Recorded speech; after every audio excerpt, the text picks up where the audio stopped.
Okay, hi guys and welcome back to the Pain into Para podcast.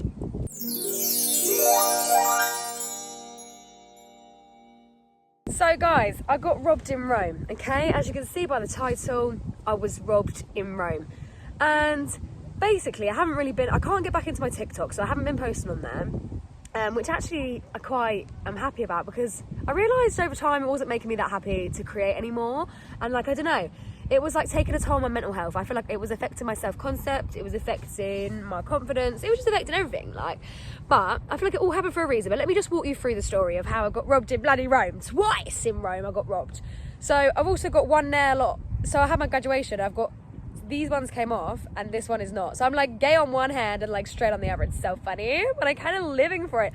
It kind of represents my whole entire personality. Like I'm literally such a girl, but then I'm literally such a boy. So that is literally my whole personality. Anyway, so what happened to me in Rome? So I went to Venice. Basically, I'd finished uni, I'd treated myself to a little travelling thing. Yeah, booked some hostels, went to Venice, had the best time ever. To be fair, I had a great time in Venice, met some really good people, loved the hostel, had a really good time, felt really good, loved Venice, the island, like just was phenomenal. Venice was phenomenal, to be fair. To be fair to you, Gwen, Venice was phenomenal. But then, Rome.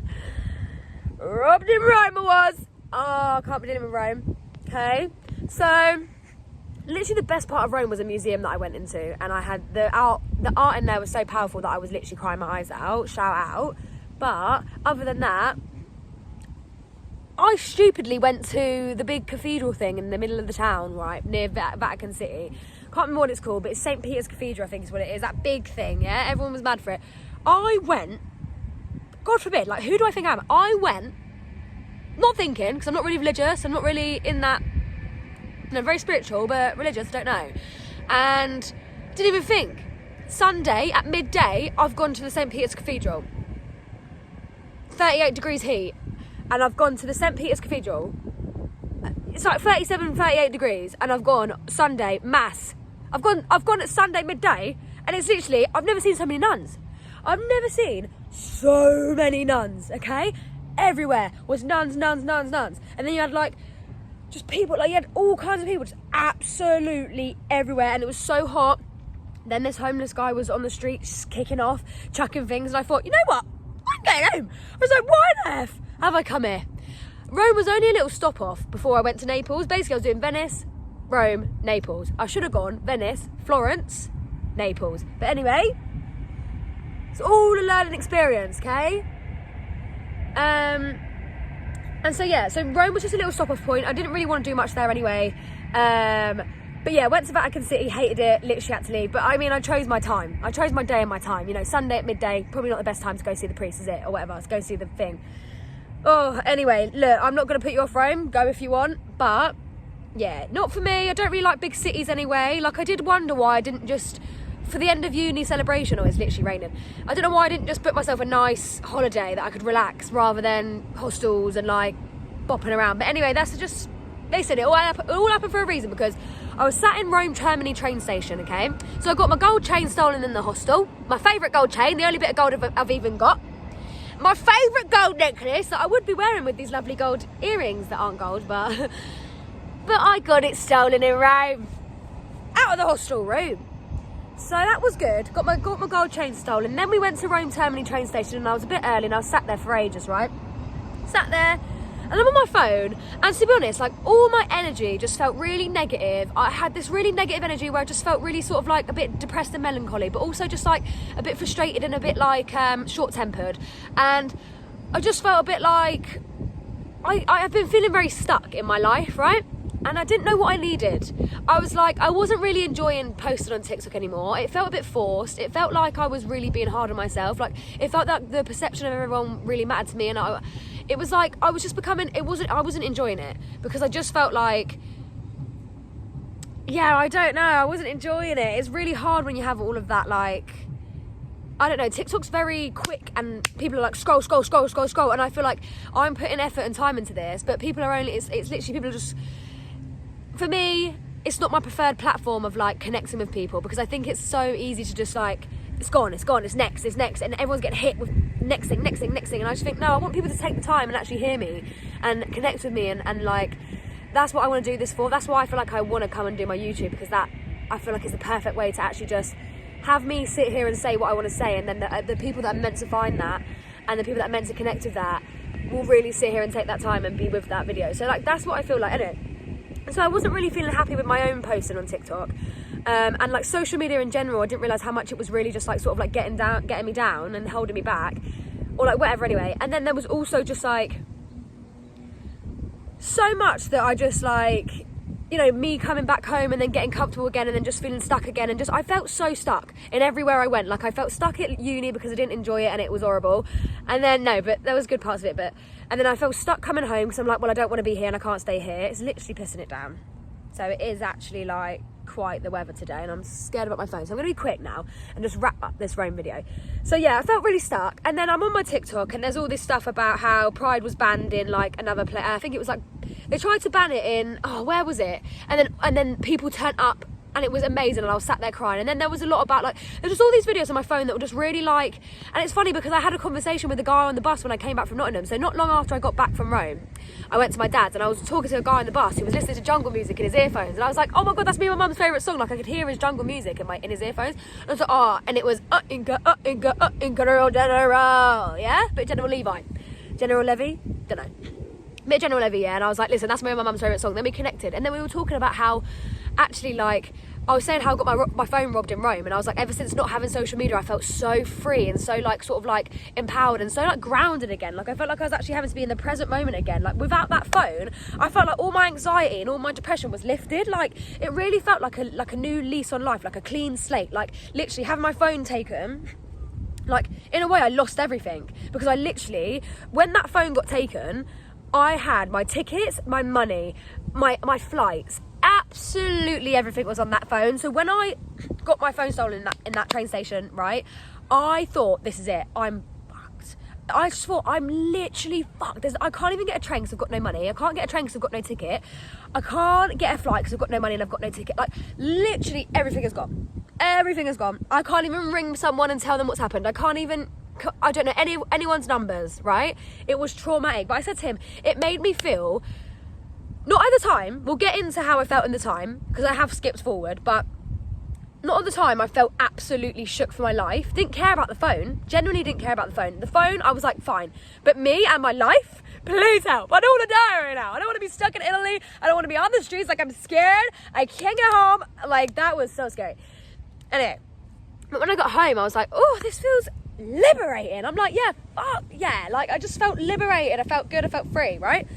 And yeah, so I said to him, like, I've been really struggling with kind of like, you know, becoming so, no, I just said, I've been really struggling with, like, I think he was also quite neurodiverse, and we were both just relating to the fact that we get really overwhelmed with how much we consume and how powerless we feel in today's climate. And we'll just talk about today's climate and how fucking crazy it is, and like how alone we feel in that, and we were saying how it's really hard not to get existential, and how it's really hard not to feel like what can you do, and like, you know, it's really hard not to let it all debilitate you, and it's all too much, and how much we consume and how much we like, and then you feel so much pain for the world and all of its struggling and all of its suffering, right? And we were saying, like, and he was like, it's so weird that you're saying all this, because I've been having this exact same thing for like the last 10 years, and I was like, oh my god, like, same. And so we were just talking away about it, and it was just like such a magical experience to meet him and connect through the music. Like, we connected through the jungle music, and the only reason why I spoke to him at the first place is because I had no money to get a bottle of water, so I had to ask him if he could pour some water into a flask that my stepmom bought me. And it was like that started off and it's like, you don't realise how much your phone takes you away from actual life. Like, I really, the one thing I took from it is that nobody is going to reach out and ask anybody anything, because we've got everything we want and need is on our phones, right? So you're not going to talk to a stranger, you're not going to meet a friend or ask for help or do this, because you're not going to ask a person, you're going to ask Google or Siri. You know, Google, where's the nearest cafe, where's this, where's that? Whereas I think people are massively missing that. You know, if you're out somewhere, it's like, oh, ask a local, where's the best cafe to go to? Oh, just down there across the road. Like, literally, if you go in there and it's got lovely this and lovely that, or like we miss that as humans. Like, we literally haven't got that. anymore at all, because when you're out on, you know, doing your whatever you're doing that day, you're doing everything through your phone. You're getting your tickets for where you're going on your phone. You're getting your Google Maps. How you're going to get there is on your Google Maps. You're not going to pick out a map and carry a map around the city centre and bloody ask someone, do you know where we're going? We're here, aren't we? And where do we go here? Thank you so much. Oh, have a lovely day. Yeah, lovely. We don't do it. We don't talk to. We're literally like this in town. I can't even look at you. I can't even keep eye contact for more than 5 seconds because I literally can't. I can't. You know, I can't even, when I'm walking, I notice this so much. Like, when I was younger, I feel like, especially in my area, people were very like, it was weird not to say like, oh, you're right, even if you don't know that person. If you're walking past someone, you make eye contact, you give a smile, and you say, you're right. Or you don't even say you're right, you just at least make eye contact and smile. You know, you do a bit of that. And it's like, that's always been normal to me, to just like interact with people and just like, it's just always been very normal to me. Like, I don't know, like, you know, and I think it allows for more presence and more connection. And now I feel like we live in a world where, like, I really struggle in this world because I feel like I'm born in the wrong place, wrong planet, wrong thing. Because I'm just like, well, this is not, I can't get my happiness in this life because my happiness comes from the things that have all been taken away from us. Like, my happiness comes from like cheap thrills, and my happiness comes from like real love and real connection and true authenticity, and all these things have been taken away. Everything is so superficial, everything is so disconnected, and that is why I've been so depressed for so long, right? And my specific generation are like so, but even it's not about my generation because it's like, you know, boomers are out, like all ages of people are in their phones like zombies, yeah, probably smoking a vape in their phone like a zombie. And it's just like, I feel like, where is the love? Where is the life? I can't live a life like that. Like, I need to feel alive. I need to feel connected. I need to feel like worth bloody doing. Like, there's only so long I can look at my phone until I get bored. There's only so long I can sit there watching Netflix till I'm bored. Like, no, I need real life, real experiences, real people, real connections, real life, real life. Like, I can't express it enough. Real life. I miss real life. That's why I tend to get along with like older people, like people that are more likely to like have a conversation with you and like live in the moment and that. But even still, it's like, it don't matter about age. Age is irrelevant to me. It's like, it just matters how, you know. But anyway, so what happened to me is I was sat outside Rome Termini. I was sat outside this shop in Rome Termini, right? I was sat there for ages on my phone, like just feeling depressed, feeling anxious, like, not anxious, sorry, feeling like a bit like short-tempered, just feeling an awful energy, feeling stuck again, right? Even though I'm in another country, you know, it's like, loved Venice, felt brilliant, and then Rome really felt like Liverpool, or like, not like Liverpool, but like how I get when I'm in the city. You know, people beeping, it's so warm that it stinks, like, it's so warm that the bins are smelling, like it's like, everyone's like, beep, beep, like, and it's like, no, and everyone's like, it's a city, wherever you go, it don't matter. Like, I've got nothing against Rome. Specifically, I love Italy. Italy is beautiful. It's just so colourful and gorgeous, and I love the language, I love the people, I love the women. No, I'm kidding. But it's like, nothing against Rome at all. I think it's just cities. Like, I'm not a fan of cities. I'm not a fan of people bustling, hustling and bustling. I'm not a fan of like, quick, don't give a shit, don't care about anyone but anything. Like, you know, it's just like, I can't be doing with that. Again, it's given like superficial capitalist madness, yeah? And that's why Rome was giving me bad vibes and putting me back into that energy that isn't me. I don't recognise myself when I'm in that energy, you know? And I'm like being all short-tempered and quick and like just feeling all like stush. Like, I don't want to be feeling stush, you know? So I'm worried about my phone in this wetness. It's literally dripping. Is it going to be all right? I better hurry up. So let me just hurry up quickly with my story, okay? So yeah, I was feeling that way, and I don't recognise myself when I feel that way, but it's the city that does it to me, right? It puts me out. Like, it's just, I can't stand that Matrix shy. That Matrix stuff makes me mental. So I was in the Matrix, literally in the train station, middle of the Matrix, like Rome Termini train station, Matrix, massive. And I'm like, I just feel like killing everyone. No, it's not everyone. It's just, I just feel awful. And then I thought, right, I'm going to go to the toilet before I get my train. I get up, I go here, I go there, I go there. I realise I need my card for the toilet because you have to pay for it. And I'm like, I've not got my phone.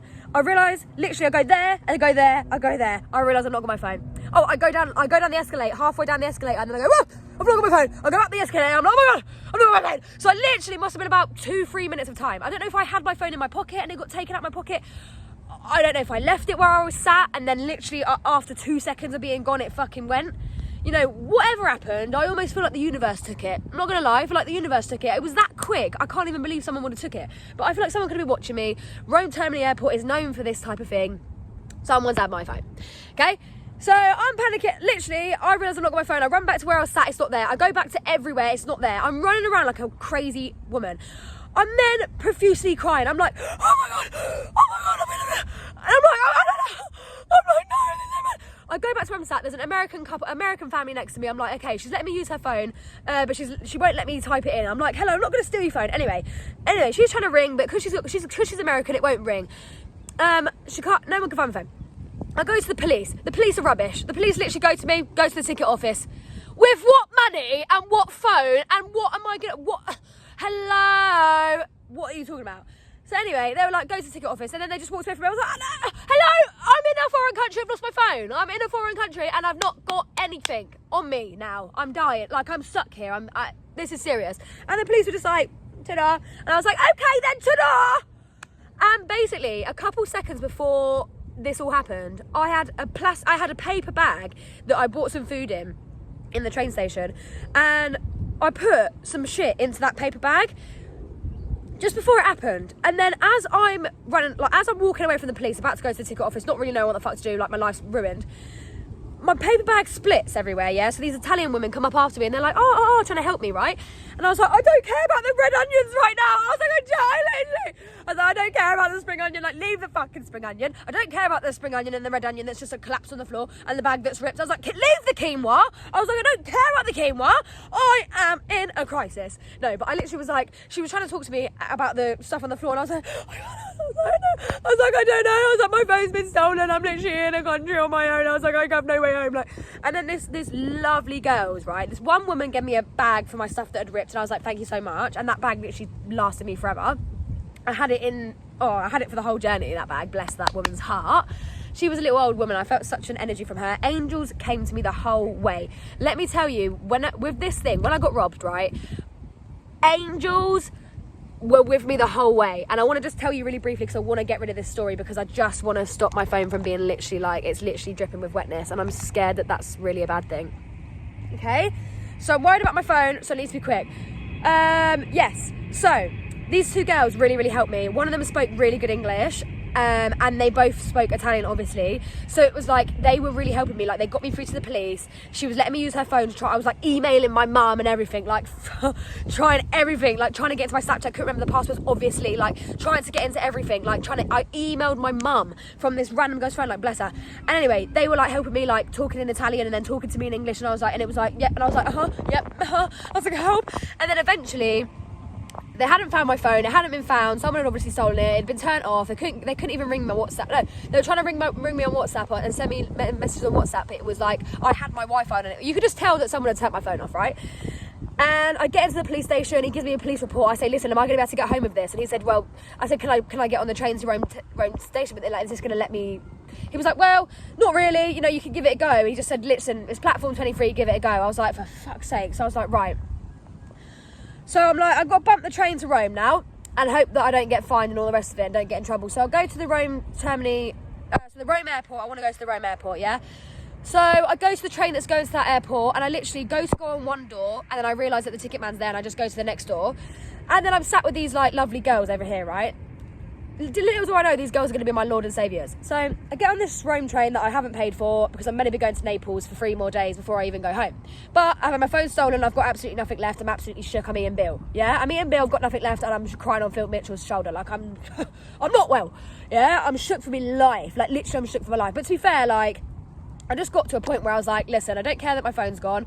All I care is I've got this police report now. All I care about is get me home now. Like, just get me safe and sound now. That's all I cared about. Like, I didn't care about anything else. I wanted to be home safe. So I thought, well, I'm getting this train. If he wants to find me, I don't give a shit. The man comes with the tickets. I show him the police report. He's like, listen, I'll take your details. If you've not got a ticket, I'll have to fine you. I said, yeah, whatever. He gives me these slips of paper. I'm like, you do what you want to do, mate. My life's over. Anyway, he was like, and then that train breaks down. Well, that train starts having delays. So luckily, as it started having delays, I start to reach out to these girls around me. I'm like, what's it saying? And they were like, oh, basically it's half an hour wait. I was like, okay. And then I was like, I'll leave it. And I was like, actually, have you guys got Instagram? Like, do you mind if I just like, and I basically explained to them my phone had been robbed, but I didn't want to, no, I don't think I explained to them that yet. I think I explained that to them, but I didn't, there's a man here and I was really careful of him because he kept looking at me and he clocked that I had the police report and he clocked, and I was like, oh, this is so scary. But anyway, because men, you know what men are at. They're just always at it. And you never know. You just never know if your life's going to be at risk with men. You just don't know, do you? Anyway, so I'm talking to these girls. And I'm like, basically, phone's been stolen. I'm like, do you have Instagram or anything? Like, I'm trying to get into it. Luckily, I got into it. Luckily, I got into my Instagram.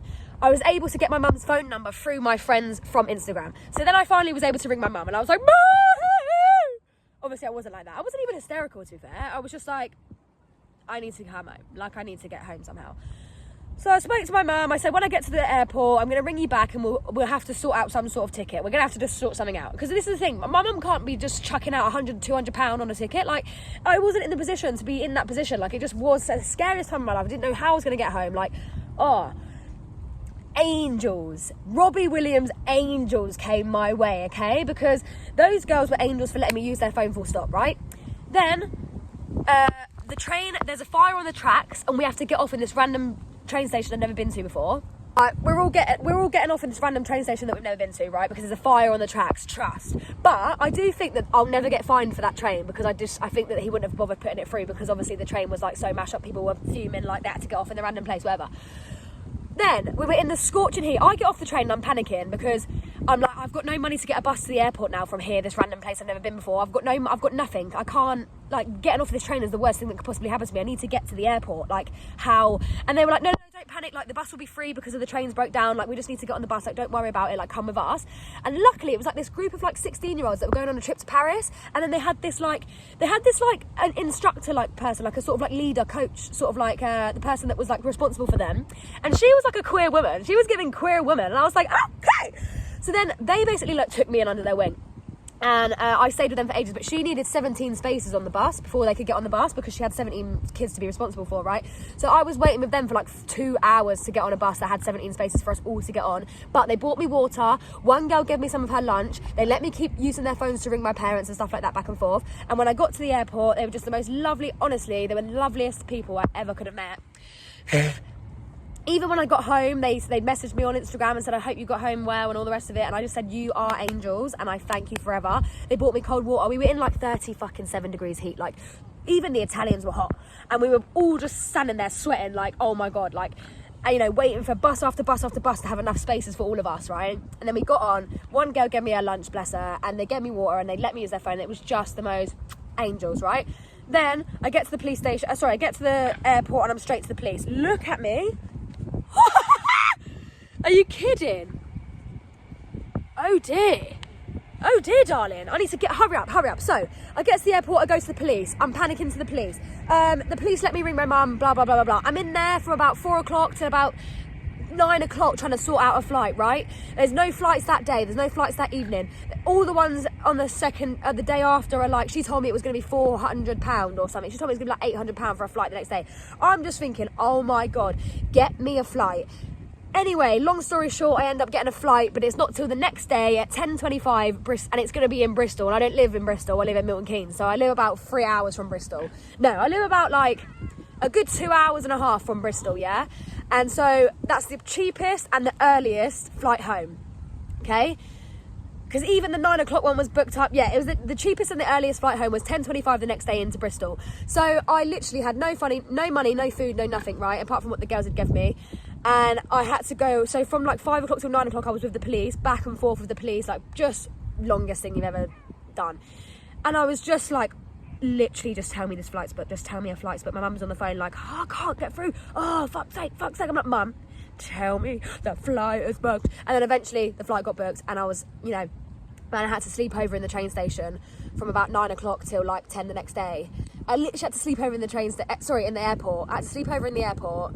And the policeman bought me some pizza, he gave me some water, he looked after me, and he was a gem. And then when I finally got, literally I was in and out of sleep all night. There was kids running around. I was in and out of sleep. Everyone was sleeping. I felt safe. There was loads of people there.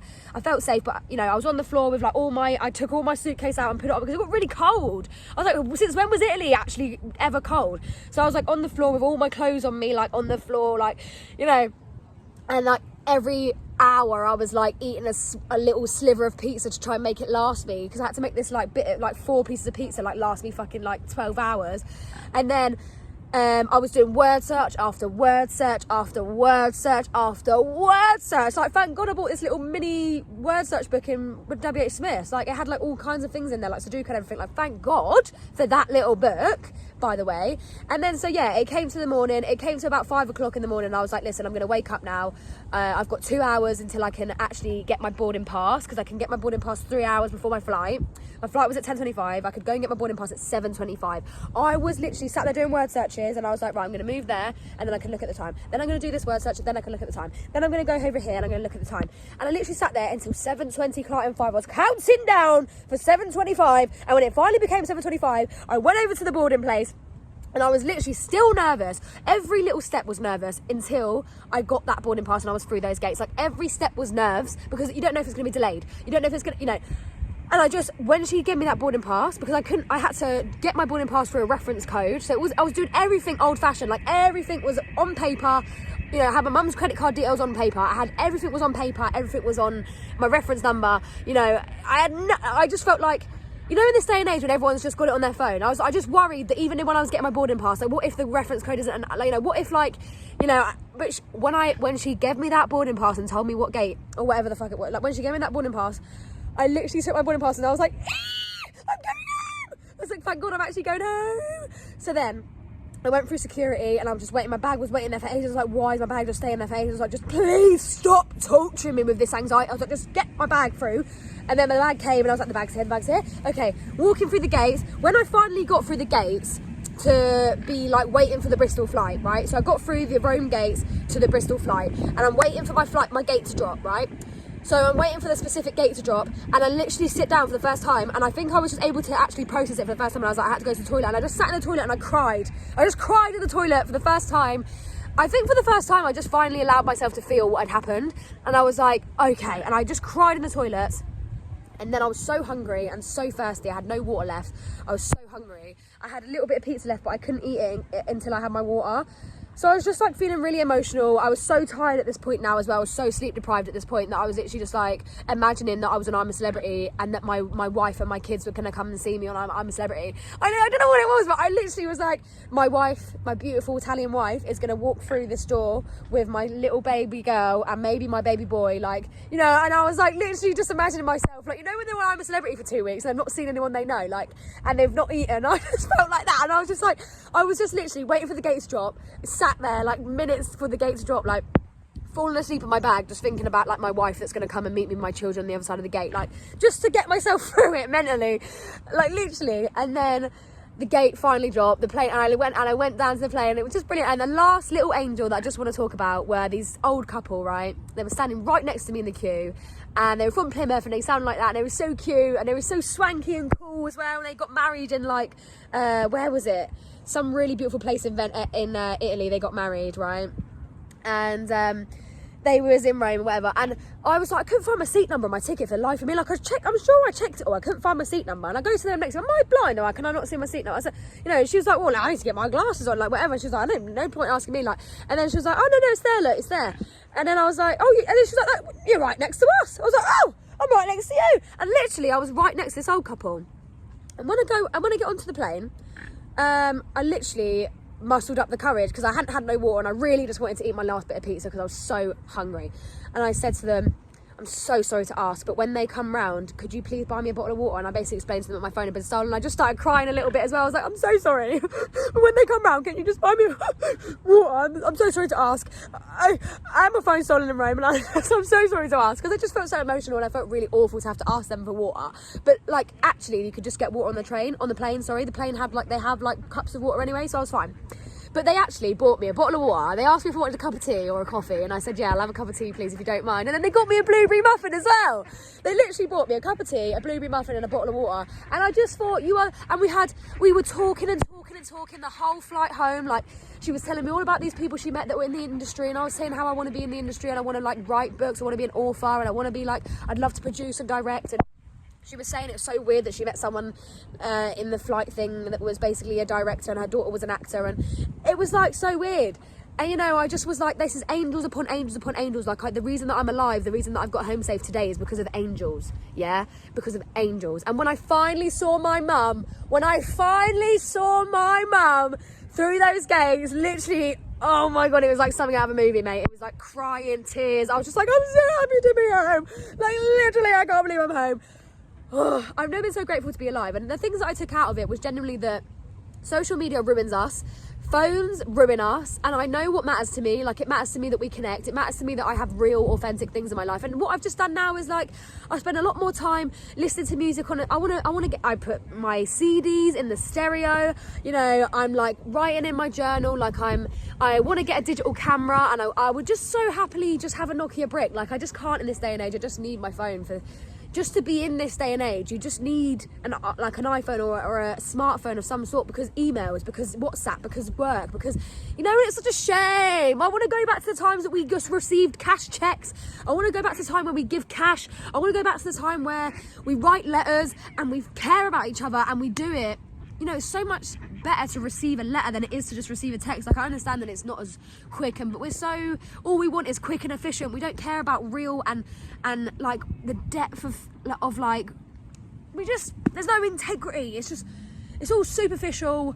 And what I've realised is now I know what I value, what I really want to keep in my life is just like, you know, authenticity, and just like I don't like phones, and now I'm just very aware of how those things affect me. And also, I've never been so grateful to be alive, so grateful. So every day I'm grateful. Like, even just when I got home, my mum had the music on, I was cooking my dinner. The first hot meal I had when I got home, I was literally praying into my bowl, like kissing it. I was so happy to be home. And I feel like that level of gratitude will really help you when you're feeling melancholy, like when you're feeling down. Like, realising how grateful you are just to be alive, just to be like, okay, just to have your mum that cares about you, just to have your dad that cares about you, just to have like these things, these very, you know, things that you take for advantage for every day.